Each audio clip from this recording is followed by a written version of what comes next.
Welcome in, everyone, to our webinar. We're obviously excited to have you here tonight. We're chomping at the bit. Thank you for those that are joining us live with the time change. If you're here live, go ahead and type into the chat where you're joining us in from. And in the community, we actually have a school map that we are updating. So if you're in our community, we have over 1,500 community members in there. Tyler has a post pinned to the top. Check that out so we can get you on our map. But tonight, go ahead and type in where you're joining us from. And if you're watching us archived, which I'd assume we will have a lot, we are glad that you're here with us. And for those that don't know, our monthly webinars serve as a preview for our upcoming cohort. So over the next 4 weeks in October, Tyler's going to be taking us on a deep dive into LockLeft. And our cohorts are also our group consulting calls for our Grow membership. We'll drop a link. If you're not a Grow member, we'd love to have you join us. I always get a lot of really good feedback. I know, Tyler, you do too. We get text message, DMs, emails about these webinars. If you like the webinars, you will love the cohorts, because this is just a preview what we'll be doing the next 4 weeks. So I'm excited to spend the night with everybody and the next few weeks learning more about LockLeft. So Tyler, I'll turn it over to you. Cool. I just did a screen share of our map. If you're not a member of our free community, Mark, maybe you can drop the about page into the link here.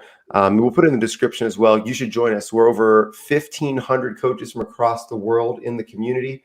And if you're in there, please go and update your location because this live map is really cool. We actually had one of our member coaches that's in Spain. He had no idea that there were other coaches in Spain. And he's like, I can't wait to connect with other SAVI coaches in Spain. You can just click and see who those people are. And then within the community, you can go ahead and connect with them and send them direct messages, see where other people are. So we're excited to continue to update this map. It's a live map with coaches all over the world: Australia, Indonesia, Middle East, Europe, Hawaii in the house, and of course, Alaska. So that is where you can go and you can see all of that. Mark's dropping where you can join our free coach community. I'll drop in where you can see the map. We've got about 200 of our coaches that have already updated the map. And we are excited that SAVI coaching is continuing to grow across the world and to revolutionize the way the game is taught and played. And today I want to help you. I want to convince you to adopt the LockLeft defense. I believe that all teams at all levels, this is the best choice you can make for your team if you're trying to choose a principle-based defense. And I'll just start off with 3 reasons why I think you should consider running LockLeft or committing to LockLeft in a deeper way. Reason number 1, player development.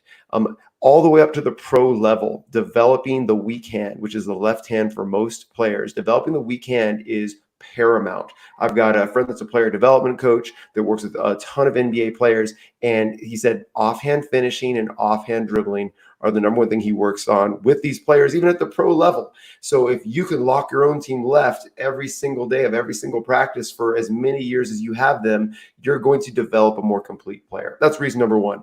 Mark, be prepared because you're giving reason number 3. I didn't prepare Mark for that. Reason number 2 why you should run LockLeft is because it lets you play offense on defense. At the beginning levels of play, the most aggressive team, the most aggressive players tend to win. At the next level of play, the most skilled teams and players tend to win. At the highest levels of play, the smartest teams win. And I believe that the LockLeft defense will develop all 3 of those levels for your team. 1, it's an aggressive defense. It makes you the instigator. You're writing the script for what the other team must follow. 2nd, most skilled. Like I said before, it develops skill on your team. And number 3, smartest team, which means the best decision makers. It forces the offense to make decisions. It forces them to be decision makers, not running plays. And so if you do that to yourselves, you'll become a smarter team. And if you put yourself defensively in positions to make the offensive players make plays, then your defense players have to make reads, and they'll become more effective at whatever sort of defense you have to run. All right, so that's my 2nd reason. Mark, what reason would you give for someone to run LockLeft? You kind of hit on it with skill, but I was when I play basketball, I just naturally start influence people to their left hand because it makes my job a whole lot easier. And think about your own teams, coaches, and I see you all around the country. A bunch of Iowa coaches in here, actually, and we'll be in Iowa later this month. But think about your team and how many of your players can go equally left and right? I would say very, very few. I also love this. On defense, coaches all over the country ask us, should we be playing more gap? Should we be playing more deny? I can't really decide. What I love about LockLeft is it lets you do both. So very, very clear. We always say one job, zero excuses. So very clear instructions for your players. We gap to jail, we snipe away. You get the best of both worlds. You basically have a drive side and a deny side. Well, your drive side, you're gapping, your passing side, you're sniping. So in a lot of ways, you're getting the best of both worlds while limiting the impact that the offense can have against your defense. So yeah, it all is geared towards funneling the ball to one side of the floor, whether you're playing the dribble or the pass. I love it. For you, I don't want to be locked left. Okay, we're going to get into some practical ways you can begin to implement lock left or properly evaluate if you're going to lock left this season. Mark, remind me to come back to Iowa. But before I do, if I could just ask everyone to throw their current defensive scheme into the chat box. I'd love to know where you're coming from. Like, what do you do? Do you run zone, 2-3 zone, 1-3-1, pressure man, no middle, no baseline? What do you currently do? Are you running the amoeba or some crazy thing that I haven't heard of before? I would love to know where you're coming from. Drop in what you currently do the most. As you're typing that into the chat box, thanks for reminding me with your face there, Iowa. Mark and I are pleased to be able to both be presenting at the Iowa State Coaches Association Clinic on Saturday, the 19th of October. And so both Mark and I will be presenting. I'll be doing some shooting on court. Mark will be doing conceptual offense. And so we would love to see you out there. And if you would like to talk lock left, while we won't be presenting on lock left, we will be having a SAVI coaches meetup in the evening, Saturday evening of October 19th at the mixer that the Iowa State Coaches Association is putting on. So come and hang out. We'll pull up some tables. We'll talk lock left and anything you want. And I would invite everyone that is a SAVI coach or is interested in checking out what SAVI is all about. Please come hang out with us. Even if you don't come to the entire clinic, you just want to talk lock left, let's meet up and let's do it. Anything I'm missing on that, Mark? No, sounds good, man. I can't wait to be in Iowa. Well, they have some coming into the chat. See a lot of lock lefters in here already. Some no middle. I've run no middle in the past. I am the more I learn lock left, the more I just I love it, and I love it for this reason too. First principle teaching. I think if anybody came into your practice, just random coach or parent, and asked your players, "Hey, what do y'all do on defense?" Lock left. Like to have that type of clarity it's a game changer because I know you're going to talk about principles of play and we'll get into that, but being a principle based defense that is so clear where you have one job, zero excuses, I can certainly get on board with that. Awesome. I love seeing how many people are starting lock left for the first time. We got Wyatt Walker, who's on day 2 of lock left, a number of first year coaches or first year lock left coaches that are getting into it. So that's why you're on this webinar. So I'll just share it now. The best thing you can do if you're going to be implementing lock left or developing your lock left, join us this month, the month of October, as we're doing a deep dive with our cohort, live weekly calls, prepared content every week. I'll be leading everyone through implementing lock left, developing their lock left, answering all your questions about lock left. That's what we're about to do. If you're a Grow member, that's included. If you want to become a Grow member, Mark will drop that link into the chat right now. Let's get started. I always want to give actionable tools on our webinars that will help you go into the gym tomorrow and be better at whatever it is that we're working on. And right now it's lock left. Mark, let me know if you can see my screen here. Yep, I got it. And everybody in the chat, somebody asked if they could ask questions. Go ahead and drop them in. As questions come in, Tyler, I'll interrupt you and ask questions as they fit in. But I'll log the Awesome. questions, so drop them in there. Yep. YouTube is saying that now would be a good time to insert ad. We're not inserting an ad here because we're not interrupting LockLeft. Okay, I just wanted to let you guys know that we're going ad free right now. All right, LockLeft defense. Let's start with an exercise. This is a graphic that Mark first shared with me, I don't know, back in the spring. So this is all thanks to Mark Cascio. I love this one. And the reason I share this is most coaches, I think, have an inaccurate view of the goal of their defense. The goal of defense is not to look sharp.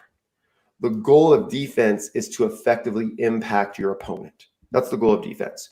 So if the goal of offense, if we measure offensive effectiveness by the shots that we take, I would suggest that we also measure defensive effectiveness by the shots that we give up.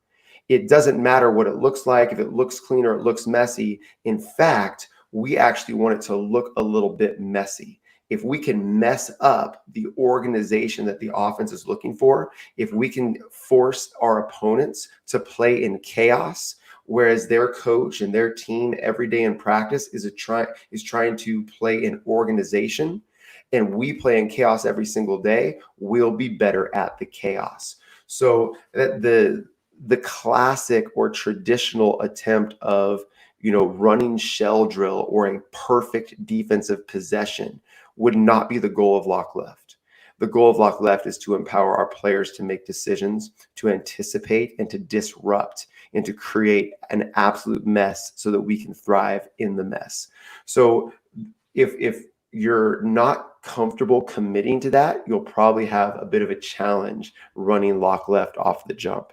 Mark, anything to add on that one? Yeah, if you're not comfortable committing to that, think of it this way. On offense, we have no problem thinking of our job being to break down the defense so we get a good shot. Defensively, we should break down the offense so they can't get a good shot. And it goes back to, like you said, attacking or playing offense on defense. We should be in constant attack mode. We want the opponent to feel us. We're not going to jump to the ball, keep everything in front, and let you run your stuff, because then we have to guard all your stuff, and that's a chance for you to get a 9 or a 7. We're taking all that away. You're playing the way we want you to play, and we're going to get in the principles of play, so I don't want to get ahead. But, yeah, that's what I would add is attack on that end. Think of the mentality of we're breaking down the offense, so we limit their shots, especially the good shots that they get, so we can go play offense again. Beautiful. All right, pop quiz time. I'm going to ask you to write your answers into the chat box, and then we'll have Mark go. So this is a picture of a World War II bomber that made it back alive from a bombing run over Nazi Germany. And these red dots are all of the bullet holes that were in the plane when it landed safely after this bombing run. So you'll see that there's bullet holes, all over the plane. So after this bombing run, the engineers were able to add a little bit of weight, and the plane would still fly. So they were going to add some armor, but they could only add armor to one part of this plane before it went out on its next bombing run. My question to each of you that's watching right now, I know you're like, hey, we came here for LockLeft. What is this aeronautical engineering question? Please stick with me. What one part of the plane, because you can't add armor everywhere, you can't take away everything, you can't defend everything.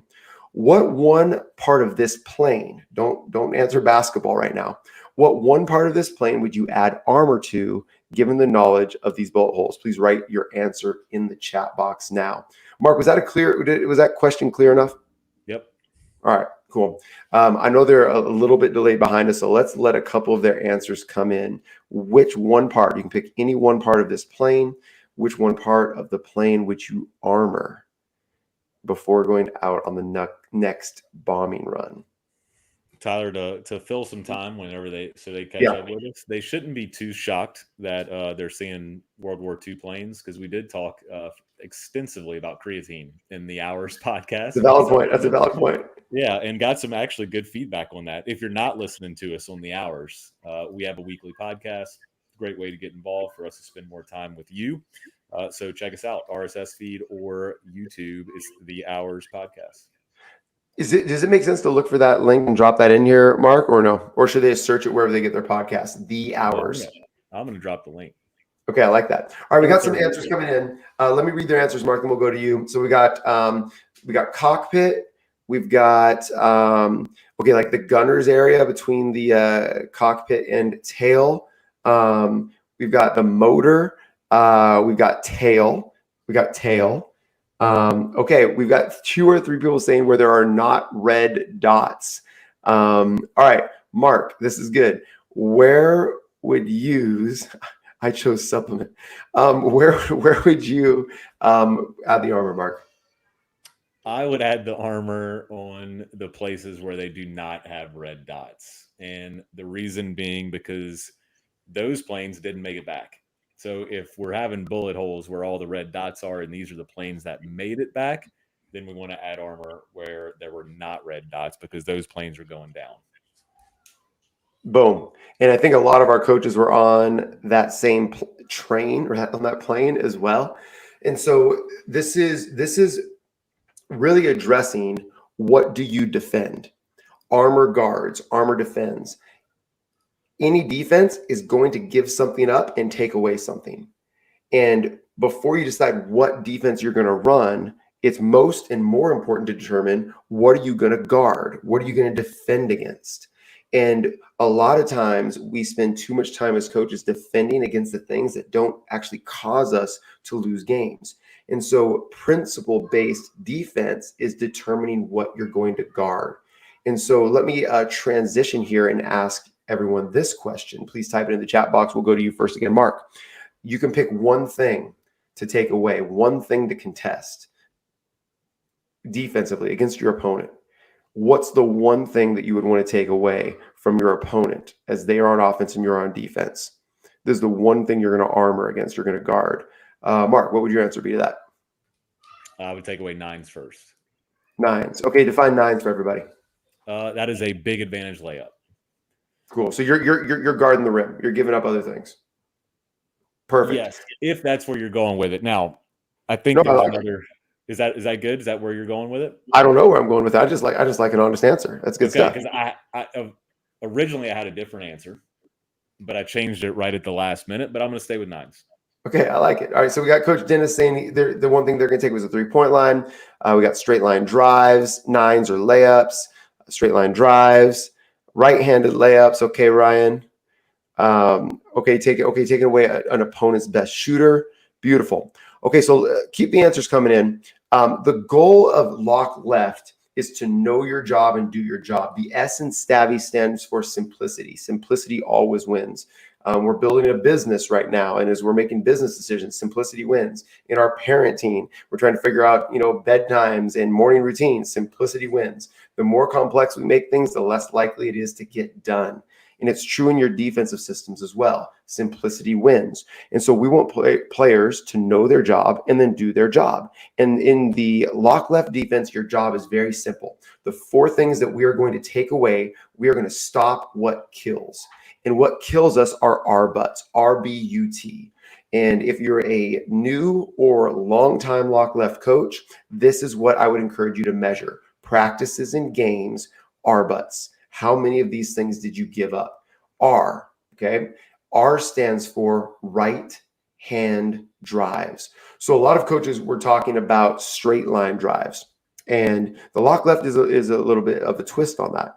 The goal is not necessarily to take away straight line drives, it's take away right hand drives. And I will come back to this, but let me explain why we want to take away right hand drives. So this is a graphic from a couple of years ago in the NBA Finals where the Golden State Warriors played and eventually defeated the Boston Celtics.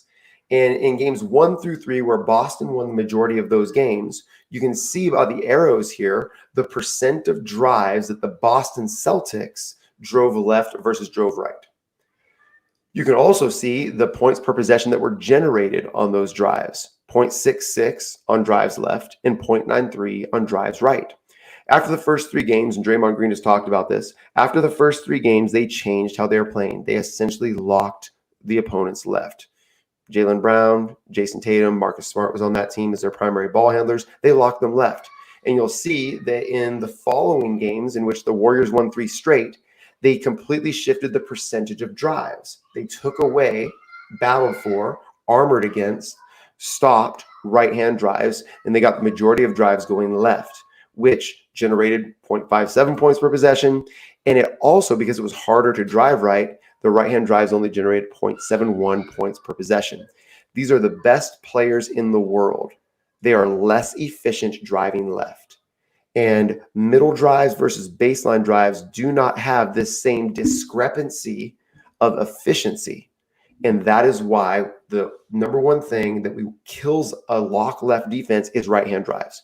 And as you're implementing your lock left defense, your lens, your assistant coach's lens, your player's lens has to be no right-hand drives across the board. Mark, let me flip it to you here and ask, what is one simple way that you would coach these coaches into taking away right-hand drives with a games approach in their practice tomorrow? Yeah, easy way, play 1-on-1, and right-hand drives are worth 5. Right-hand finishes are worth 5 points. Or even before that, you could just talk about cracking the shell. If you're play 1-on-1, Tyler's on offense, I'm on defense. If Tyler can crack the shell, meaning dribble inside the 3-point line with his right hand, he gets a point. If he dribbles inside with his left hand, I get a point. And I find sometimes just simplifying, take away the basket and scoring provides way more clarity than, I drove left but shot with my right hand, right? And then I would progress to just let's play 1-on-1. Right hand drives or right hand buckets are worth 5 points. Left hand buckets are worth 1 point to incentivize locking left. And then if you find that your players are overly sending them to the left and allowing those straight line drives for 9s or getting beat to their right hand, then you can always adjust for technique later. Beautiful. All right. Interrupt at any point with questions, Mark. Let's go to the B. And the B stands for breakaways. And breakaways are any 9s in transition, anything they can do to get to the rim in transition. We use the word breakaway. And let me share a really interesting statistic with you on this. Traditional transition defense is back and middle. We need to get back and we need to take away the middle of the floor. This is a really interesting graph on points allowed per possession in transition. Based on defensive proximity to the ball immediately.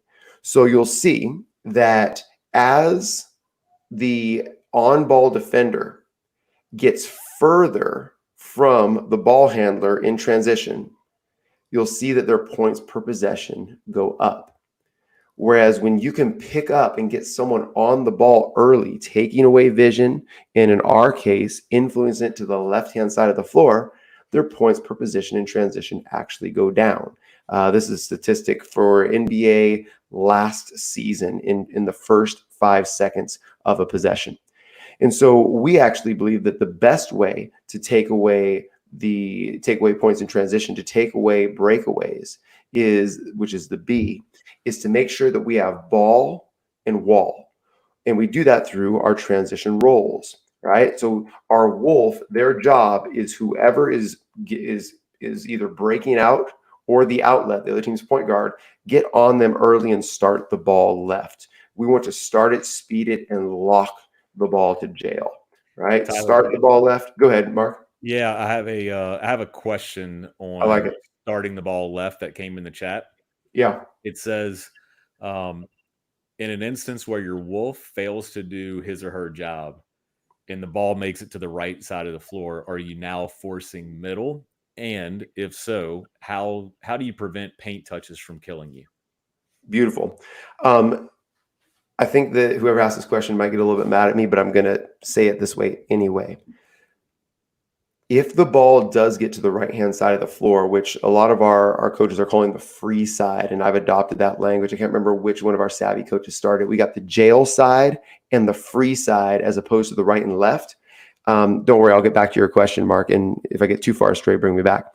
At all levels, up to the college level, that when I work with teams, it confuses defenders left and right side because their backs to the basket, right? And their left hand is on the right side. So it just confuses players. They don't know their right from left nearly as well. So we've started saying the jail side which is the left side as the offense is seeing it, and the free side. So I'm going to use that language initially. So if the ball gets free, if it gets to the free side of the floor, no, we are not forcing it middle. We're forcing it left. And I know that that seems like it's in dissonance, but it's not, because if we're forcing it middle, that means that we're actually trying to force the ball to the rim. No, we're trying to make a left-hand dribble. We're trying to force it to jail. And there's a difference between jail and middle, right? Jail's on the jail side of the floor. So wherever the ball is, we're trying to put the ball to jail. We're not forcing middle. Now, does that mean that they're going to dribble towards the middle and pass through the middle to get to jail? Yeah, probably. And then the follow-up question there, Mark, was what? How do we not allow a paint touch? How do you prevent paint touches from killing you, basically breaking you down? Yeah, we'll get to that a little bit more. 3 ways. 1, when players dribble left, they are less effective in the paint. They're less effective finishing, and they are less effective passing. 2, in the LockLeft, we don't help. There's no help in the LockLeft. And I'm going to get that a little bit deeper, but paint touches kill most defenses because defenses help when the ball's in the paint. Then putting the other team in an advantage or domino situation, wide open kick out threes and long closeouts. We don't do that in the LockLeft. We're not helping. 3, the only time that we will contest is we'll contest from the wall, which is in the smile. And the difference between contesting in the smile and helping is really just, do we bring 2 to the ball outside the smile or not? Instead, we're actually waiting to contest at the smile because of the very low percentage that players shoot contested left-hand shots in and around the rim. Especially when you have your best rim protector there. So those would be the 3 answers to that. Anything to add or push on there, Mark? Yeah, I coached at the Division I level, and a lot of times on the scouting report, it was finishes going right, pulls up for mid-range going left. And that's a shot that my defense would be willing to give up. We're not taking that away. So if you want to shoot some contested pull-ups going left, that's fine. And then also the contested ones, even if they're getting deeper towards the basket or into the paint, contested with the left hand is not a 9. And that's what we're going to give up, because we're taking away 9s and 7s first. So, yeah, I think it's a change in perspective, and I like the way you actually communicated. It could be seen as semantics, but we're not forcing the ball middle, meaning that it's going to just be funneled into the paint. And I've got that question a lot too, as we give up a lot of straight line drives. I would say fix the root cause, right? If we're allowing straight line drives through the middle, deep into the paint, 4 9s, that would happen in any defense if you're not teaching it correctly. Yeah. We're not trying to give straight line drives. In fact, if you're giving up straight line drives left, then your on-ball defense sucks. And you need to do a lot more training on your on-ball defense. I've worked with many teams and many individual defenders that are able to take away a right-hand drive and not give up a straight line drive. And so it really just comes down to getting better on defense. And that's what I love, is I love the personal responsibility of man-to-man. I love how it forces players to learn to move, anticipate, and take better angles.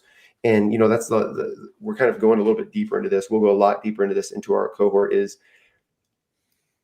teaching angles is teaching defense. Defense is all angles. And there you can have players that are much slower of foot. I've coached many of them, but they can really take great angles on the ball, and they're able to put the ball where we want it to go. And I've had really fast players that don't take good angles, that are constantly in foul trouble or getting beat because their angles are so bad. So defense is angles. And that's why I don't think it's just semantics to say that we're forcing to jail and not forcing to the middle, because that's all based on your angles. JK in the chat asked a very similar question. If that did not answer your question, JK, you can type it back in the chat and we'll make sure to address it directly. But I think that answered it. And if you are the JK that was a stud player in the SEC and one of my good friends, type that in the chat as well. Yeah, I want to know that. All right, what we got to stop what kills. Right-hand drives kill us, breakaway layups kill us, really anything in transition kills us. And that's what the B is. The U is uncontested threes kill us. The game has changed. Take a look at these 2 shot charts. It's even changed within the last 5 years, as This is Steph Curry's rookie year shot chart on the left. This is his unanimous MVP season on the right. We can see a lot of things, but the thing that I really want you to see as most prevalent is massive increase in 3-point attempts, right? That's what kills. Sevens are what we call them at SAVI. Sevens kill, all right? We know that nines kill as well, but sevens absolutely kill us. And so traditional defense has been to contest threes. The LockLeft, we want to take away threes. We actually want to measure how many attempts they get. And our goal is 0, that they don't take any attempts. We believe that most players are poor decision makers. And we want to put them in situations where they have to make decisions at speed with their left hand while being closely guarded, someone being Velcroed to them.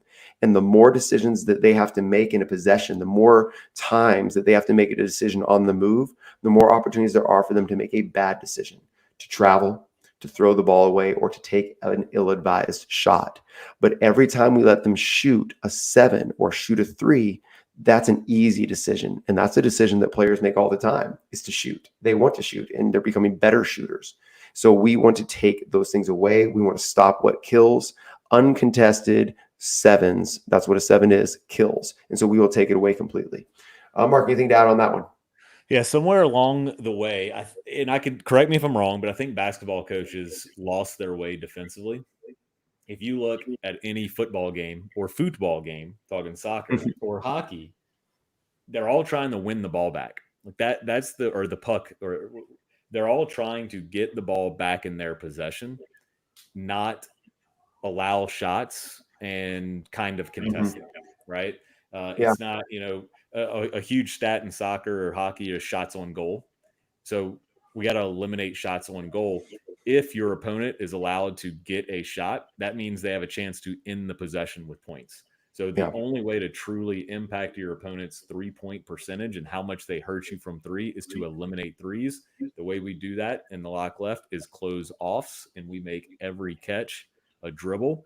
I love the sticky language of no one shoots where they catch. If no one shoots where they catch, we're taking away all their sevens. We're making them make plays in isolation, off the bounce, where Tyler just said shooting percentages are going way down. So think in terms more of we eliminate shots instead of contest shots. Yeah, and we'll even give you a little bit more depth on this right now. Any domino catch, we are flying and making it a dribble. Any domino catch. And a domino means that the offense is catching with an advantage. We're making them dribble that one. Any neutral catch, we want to keep the ball in jail. And so that is the defensive read is, all right, am I able to anticipate this catch, arrive neutral and balanced? Well, then I'm going to angle my body towards jail. But if I'm big disadvantage or small disadvantage as a defender, I am flying and closing them off, making them take a dribble and making them now make another decision. And that's a defensive read that most players and teams don't drill nearly enough. But that's the simplicity wins. Know your job and do your job, which is every catch is a dribble. And it's just whether it's a domino catch or a neutral catch. We don't want to allow a catch to be a pass, and we don't want to allow a catch to be a shot. Mark, anything else on that one? Nope.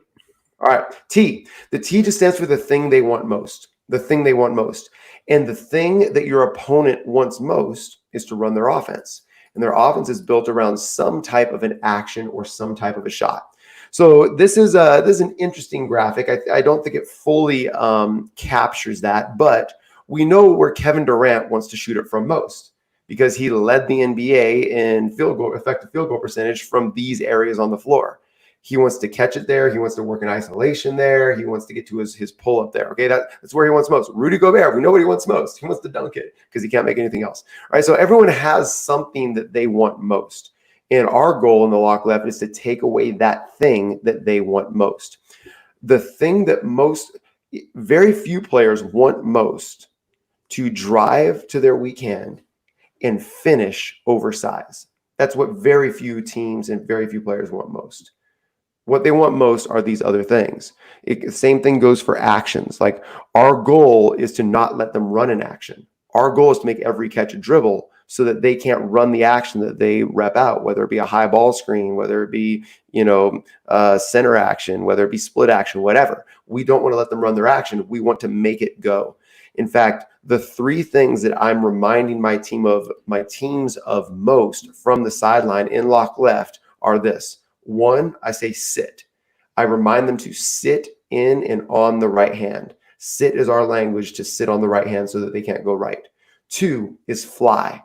Every single time that we're in dominoes and that there's a catch, I want them to fly at that player so that they cannot shoot and they have to make another pass. The third one is wall. Well, I want to make sure that we have someone on the wall so that when we fly at them, they have to finish left-handed oversize. Sit, fly, wall. Sit, fly, wall. Those are the three things that I probably find myself reminding our players of most often. Gosh, I'm gonna give them the fourth, Mark. Okay, this is our core four skills that you have to master. And my fourth one is snipe. And I kind of snipers shoot, so I'll kind of interchange those two things, like sniper, shoot. Ellie, shoot. Jayla, shoot. And that means I want them to shoot that gap to the free side and steal a pass. Sit, fly, wall, and shoot. And what's really cool is, and you'll know that this defense has become a part of your identity when every player on your bench is saying those things and it's not you anymore. And they're like, sit, wall, fly. Figure out your own language, but once you do, that's when you'll know that it is a part of your defensive identity. That will help you stop what kills. It will take away the R butts, right-hand drives, breakaways, uncontested threes, and the thing they want most. Mark, any other questions in the chat box or comments you want to make on that? Yep, I got two for you. Okay. I got one in transition and one in the half court, or one just a general question. Which one do you want first? You pick. I wanted you to pick. All right, let's go. This coach has been waiting for a while. So other than 1v1 backcourt, how do you teach transition roles? He's asking for drills. And I know that's something that we always do in the cohorts, but give him something. Okay. He's been join the cohort, and we'll give you the we'll go through video breakdown and drills in the cohort. But here's how I would start. Play a game of 5-on-5 with roles. And again, if you've been around SAVI at all, the art of teaching is best utilized in the midst of a game. The art of teaching is not best utilized in a drill, because drills don't very accurately copy game-like situations. And so I think that the best use for drills, don't worry, I'm gonna get into it. The best use for drills would be in a game sandwich. Play a game, do a really skinny drill. Skinny means for a very short period of time in really compact space with no lines at all.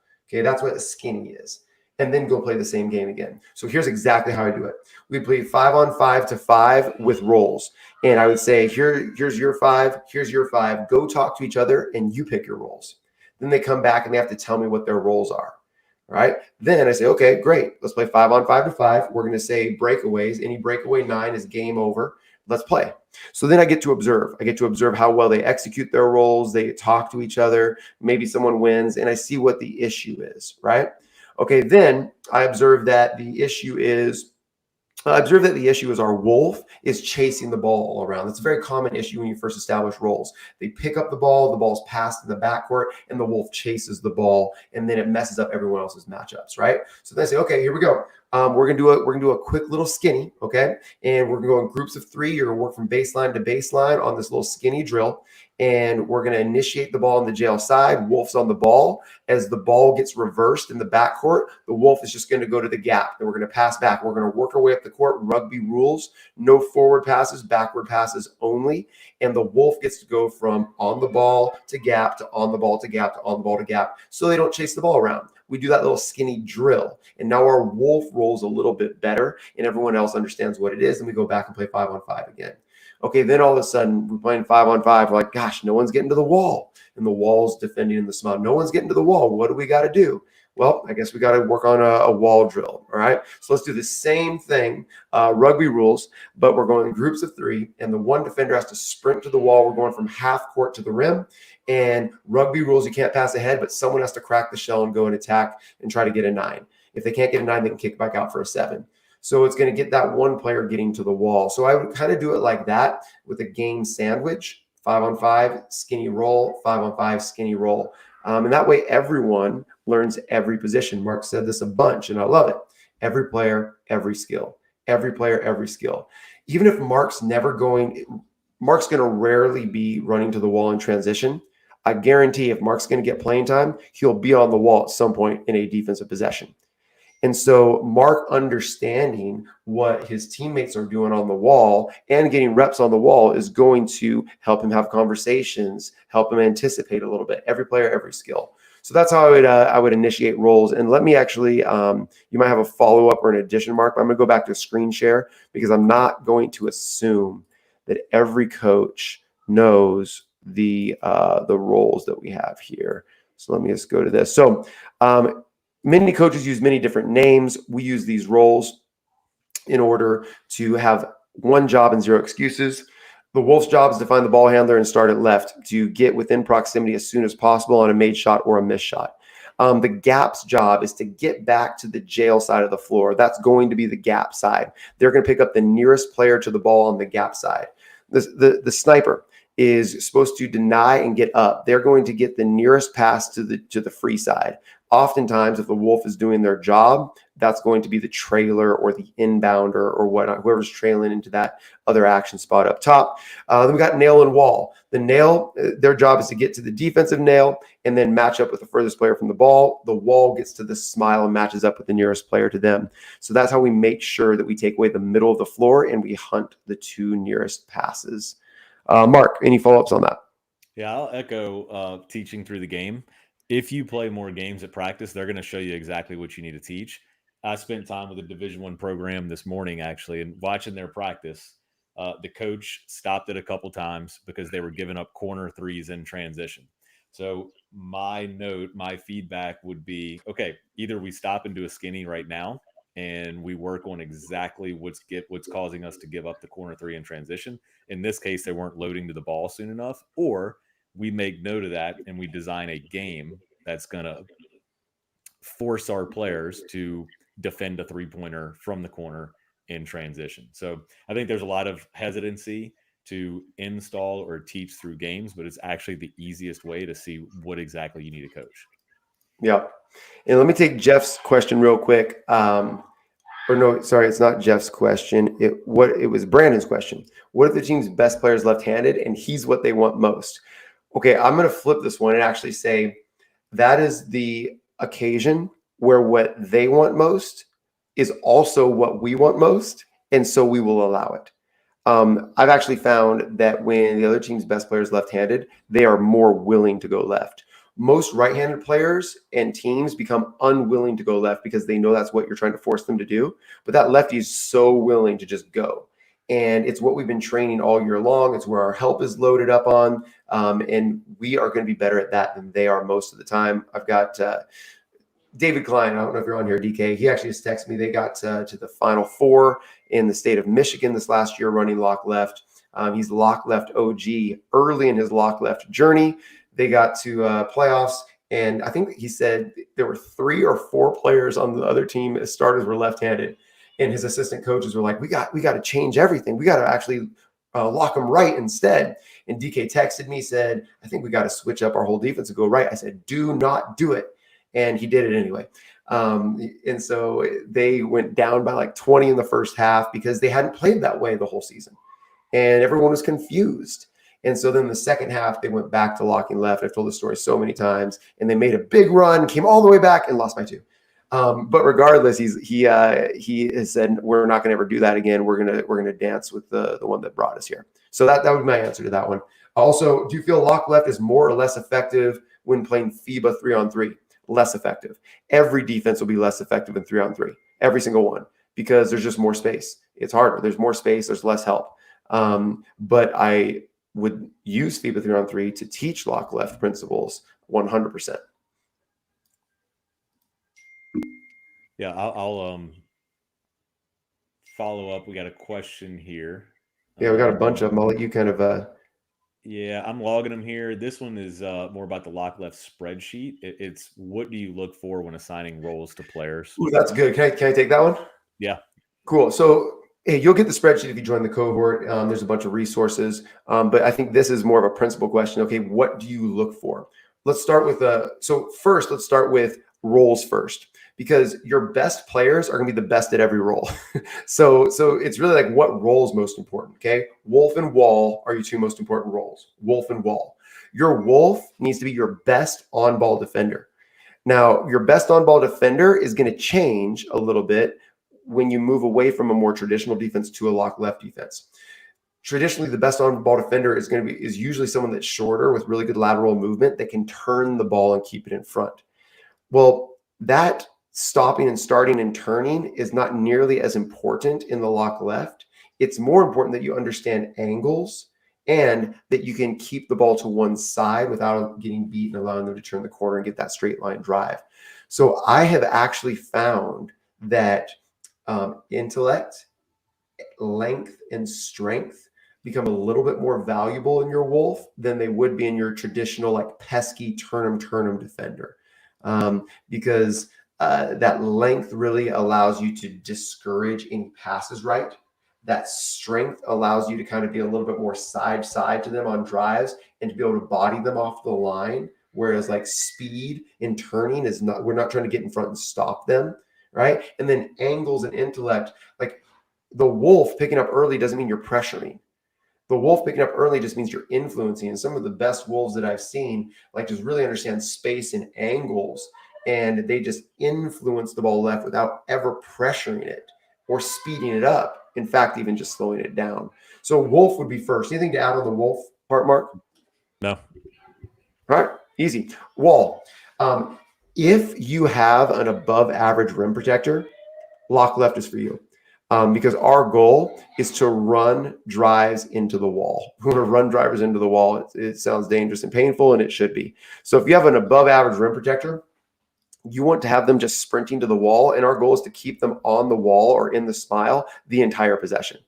Because default lock left is we switch everything off the ball, screens, cuts, whatever. And so they're just back there quarterbacking and having everybody else match up, and they're taking the furthest player from the ball or the post or the porch player or whatever. And they're able to sit at the rim and really become a defensive specialist. If you've got a Rudy Gobert type, put him on the wall. Everybody else doesn't really matter. Then you can kind of mix it up from there. You probably want to hide your next weakest defender on the nail. And you probably want to put your best communicator in the gap as much as possible. And if you got someone that's really good at anticipating passes, you'll probably start them out as your sniper, because they're going to be in those situations a little bit more. Yeah, Tyler, follow up. So let's say we flow into that transition D. Yeah. If we're not switching and teams are just cutting and moving, all those roles go away in the half court. All those roles go away whether you're switching or not. So the roles are just to get matched up. Instead of us looking around for where's number 5, right? You just get to sprint to the ball or sprint to the wall.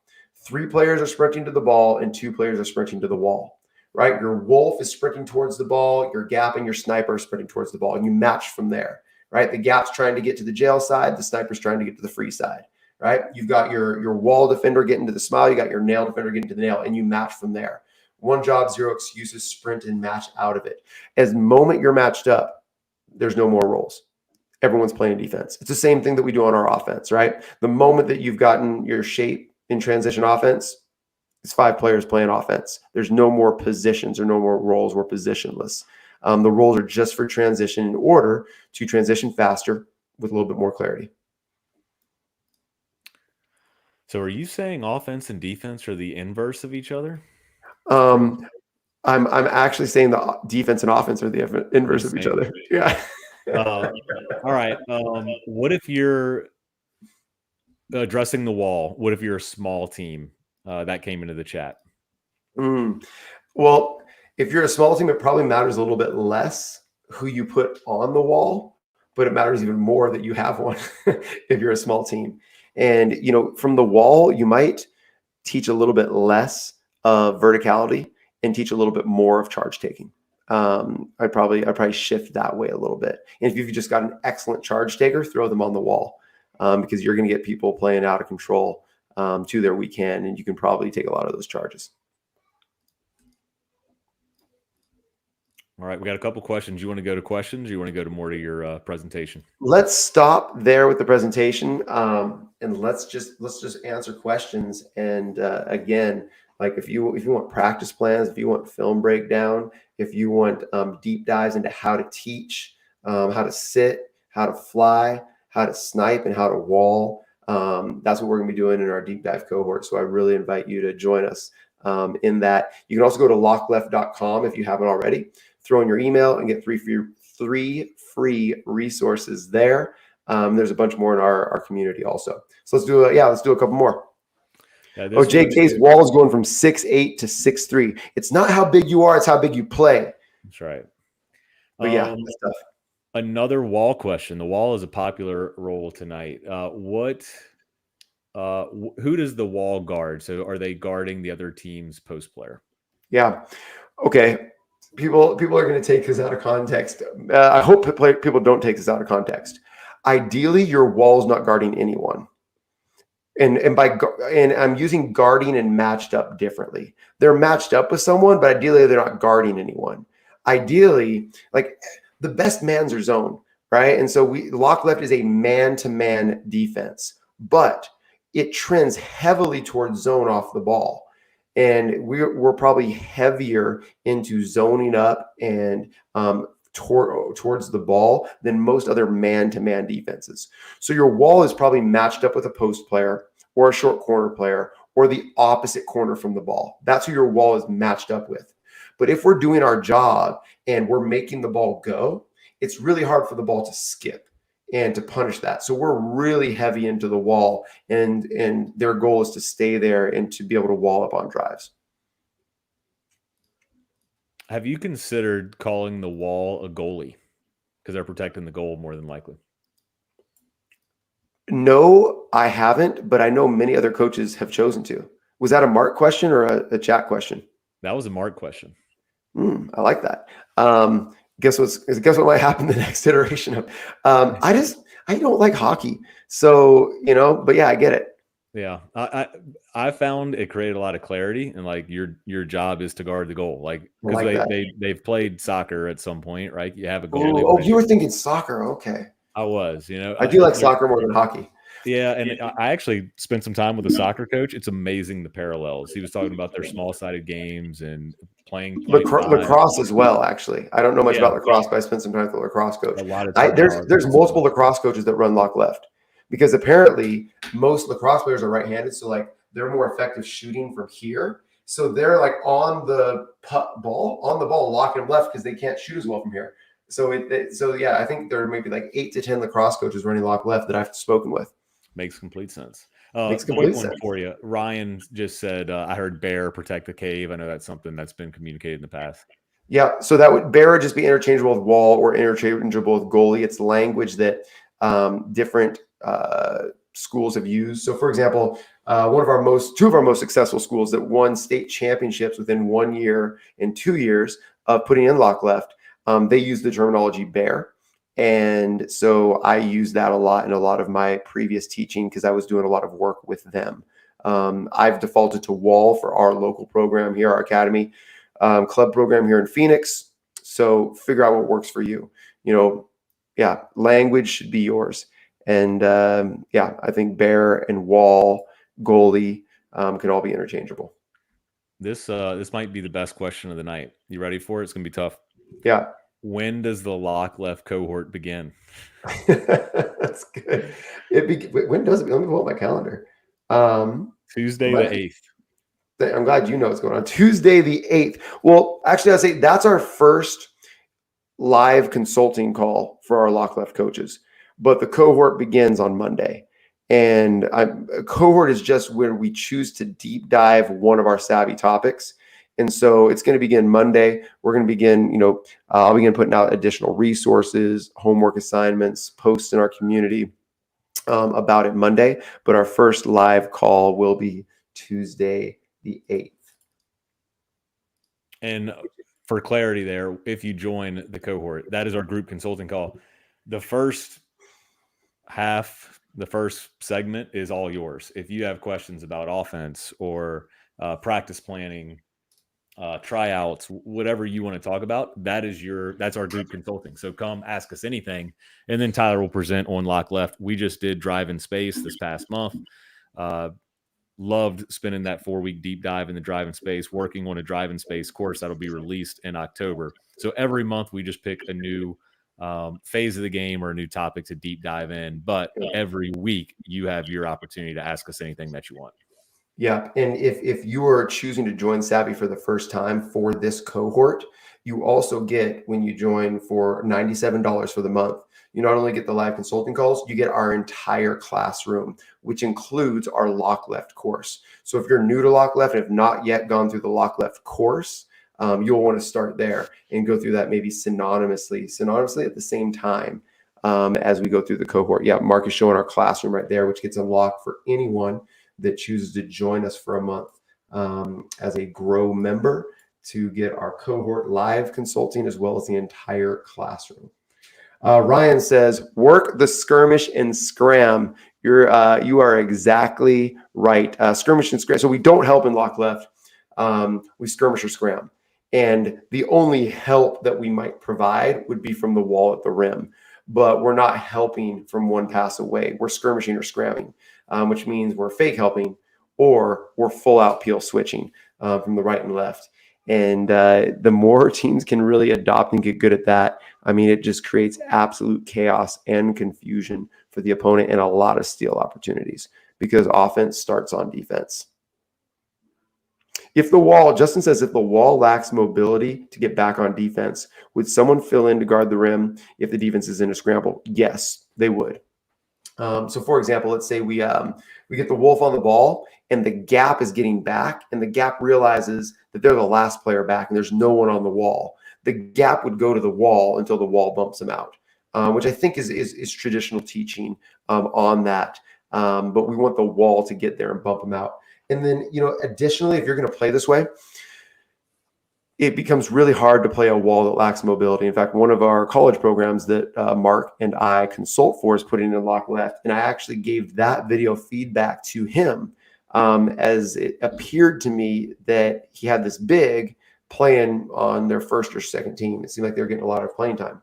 And the big was very much lacked mobility. I said, hey, maybe I'm missing this, but is this player giving you a lot on the offensive end that I'm missing? Or are they really, where's their value? Because I think they're really hurting you defensively by how long it takes them to get back to the wall and how hard it is for them to have a presence on the wall and then get back to their player because they lack mobility. So I would actually value a 6'3" mobile wall defender over a 6'7" immobile wall defender, because oftentimes immobile defenders are also not great rim protectors. Speed over size in this defense. Yeah, Ryan asked another good question. We always encourage coaches to be curious. Ryan, you win the most curious award tonight. You're asking some really, really good questions. This one was, do you find your players are more concerned with their roles on a live ball transition situation and forget to stop the ball? Very similar to our gap getting the wall if the wall is not back. Common sense should prevail, right? If we're preventing right-hand drives or right-hand layups and there's no one around to stop a right-hand layup, then the nearest player should do that. This would especially happen on a turnover, right? We have a live ball turnover. We might be in a 4-on-2, a 3-on-2, a 3-on-1. Common sense is going to prevail there. But answer, yes, they might, especially early until they get settled in. Anytime you install something new, or just even if it's something you've run in years past, every year is different. You got to reteach everything because players are going to be filling in new roles, new spots, new opportunities, new situations that they're going to face. Mark, offensively, when you've used roles in transition offense, what percentage of offensive possessions do players get out of shape or don't execute their role? What position or what percentage would you say on offense? I would say few. Hard 25%, I guess. But even when we did, like, I think random can be good as too, hard to guard. But most of the time, made break, we pretty much ace the test because that's the most clarity. Miss break, maybe. Yeah. And I would say the answer is the same for lock left defense or any transition role based defense as well. You'll get to a place where on made baskets, you get it nearly every time. And on missed baskets, live ball turnovers, yeah, maybe 70% of the time. But at least you have something to shoot for. And you can get into common patterns that repeat more often. That's all you're looking for. But it's definitely not going to be 100%. Your gap's going to be on the wall. Your sniper's going to be on the gap. Some whatever. Like they're playing defense, and they have to make reads and make decisions.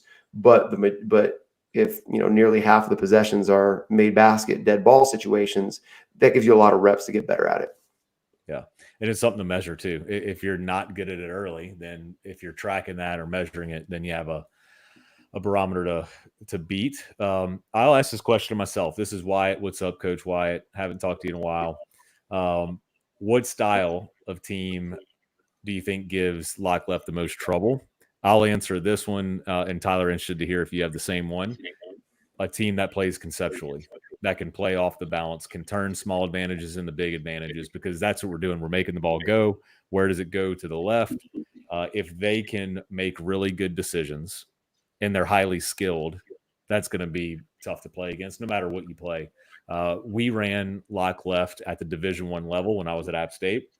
I think that was true. I've run no middle in the past. I think the same is true.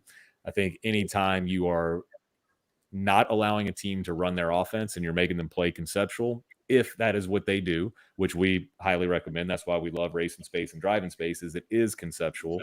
If you can do that, make really good decisions with skilled players, it's going to be a nightmare to guard. Yeah, and I'll give you three types of teams that also have trouble with LockLeft. Bad teams have trouble with LockLeft, and so like bad teams have trouble with anything, but bad teams have more trouble with LockLeft than they do most other defenses. So yeah, I mean, yeah, bad teams. Two, non-shooting teams have a lot of trouble with LockLeft because you're able to squeeze the space off the ball so much more with bad shooting teams. It takes a lot less of a fly to get them to put the ball on the ground. They're not going to punish you with shooting those uncontested sevens. So non-shooting teams have a lot of trouble with LockLeft because of how much we can squeeze it in. And then lastly, like set play teams have a lot of trouble with LockLeft, which is kind of the counterpoint to Mark's point, or the supporting point to Mark's point, non-conceptual teams. Cool. Tyler, you got anything before we bring this home tonight? Man, I mean, I have film queued up for the cohort. I can't wait to give examples. Shout out to all the LockLeft teams that have been sending in film. I'm excited to teach through it, show it. Yeah, one last thing. Many coaches are like, hey, I need to see film of this in action. I need to see film of this in action. And if you're trying to make a decision on if it's for you, okay. But I actually don't think seeing a lot of film of other teams running LockLeft in action is going to help your team that much, because your team's going to look a lot different when you run LockLeft than any other team. And the value of LockLeft is that it is also conceptual. And so if you buy into, we want to take away, we want to defend against these four things that kill, right? We want to take away right-hand drives. We want to take away breakaways. We want to take away uncontested threes. We want to take away the things they want most. Then you should adopt LockLeft. Now, what it looks like for you is going to be based on your personnel, what you prioritize and teach, what you spend the most time on, what your opponents in the league looks like. And so you can get some clues from other people, but I would guard against trying to make your LockLeft look just like Mark's LockLeft. So we'll be looking at film, but there's a wide array of what LockLeft can look like. But choosing what you're going to take away and what you're going to guard against, and not trying to take away everything, is the basis of a LockLeft team. Yeah, well, thanks to everybody that attended. Y'all been amazing. The chat was on fire tonight. And then a lot of people were saying, thank you. This was great. First webinar we've ever attended. If you like this, you will love the cohort. But the engagement was awesome. I would encourage you to bring that engagement into our community. We've had several people join just while we've been on the webinar tonight. So over 1,500 coaches. Bring your LockLeft questions to the community as well. We always answer our mailbag questions on the podcast, and then Tyler will take you deeper